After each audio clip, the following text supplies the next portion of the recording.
games and getting past into the playoffs is one of those steps that we're trying to do year in and year out. And sometimes it's Chicago, sometimes it's Minneapolis, sometimes it's Detroit. You just never know where it's coming from. And this most recent season, you know, the Lions had a great season, and I think we wound up being 1-1 with them. I think that's all depends on how everyone comes back and how they perform. I think it's very difficult to get into a point of what's going on mental-wise right now, because we just went through evaluating the team, now we're into the free agency, now we're into the draft. But again, you know, we need to play through everyone. You know, we want a better play out of Chris, BJ, and you know, Corey Grant. Well, I think that deadline's a deadline. It's an artificial deadline.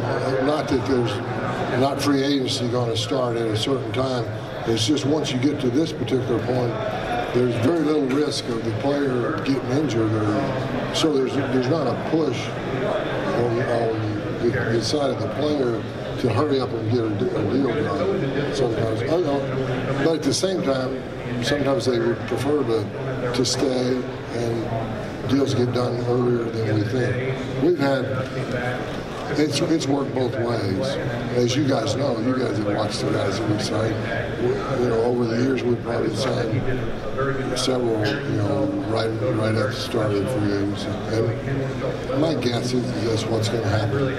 Sure. What's that say about what You got that? Yeah. What's that kind of say about what he's been able to do with this Raiders roster? What's it got to do with what? What he's been able to do with the roster as the general manager. Well, Reggie Mack's a heck of a football man and a really good person, great family man.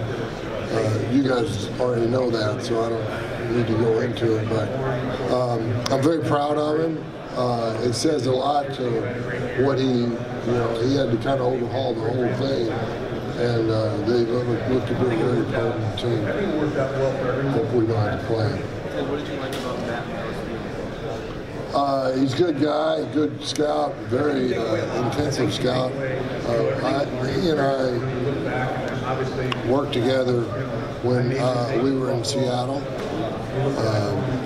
He did the Southeast region when I was in Seattle. And we became pretty close during that time. And he became available, and I thought it was a good investment for us to people in the organization, a lot of great people there. I think when you go back and look back at how I think I learned from that.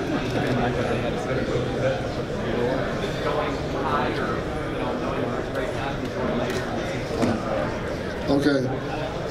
Did you guys hear that question? Okay. Yeah, I think strength of draft, strength of positions changes from year to year.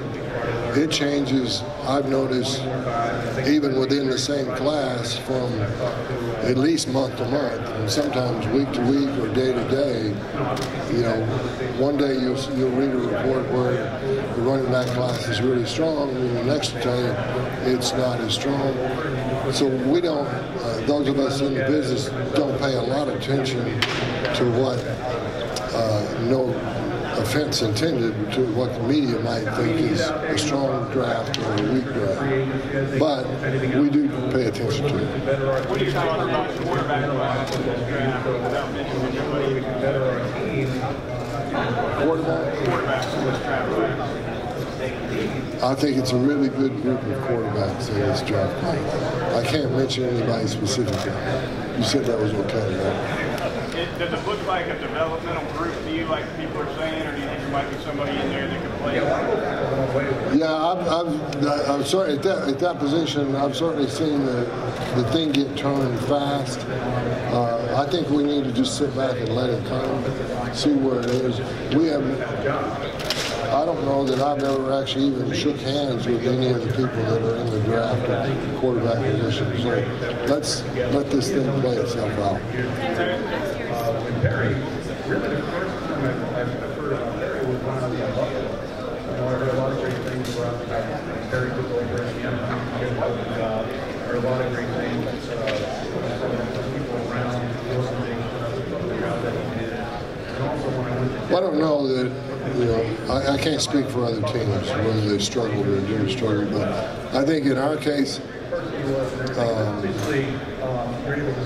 with the players knowing that there's a good chance they could have a home going forward in free agency instead of going and signing with someone else. I don't know if that's a thing or not, but I think our players over the course of the years, and now we're talking about players that have retired and moved on to other things in life. I think our players appreciated the fact that the organization tried its best to try to keep their own players. And I think our former players and our current players, I think, appreciate that.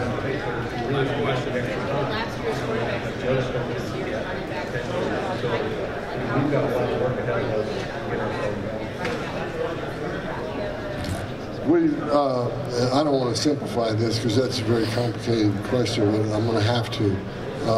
We look at all the positions. We don't have any favorites right now. We don't have any projections of what we think we're going to have. We have to take it one step at a time. And like I said, I haven't even seen 95% of the players that are here. So let us go through that, and at some point, somebody will figure it out. Thank you.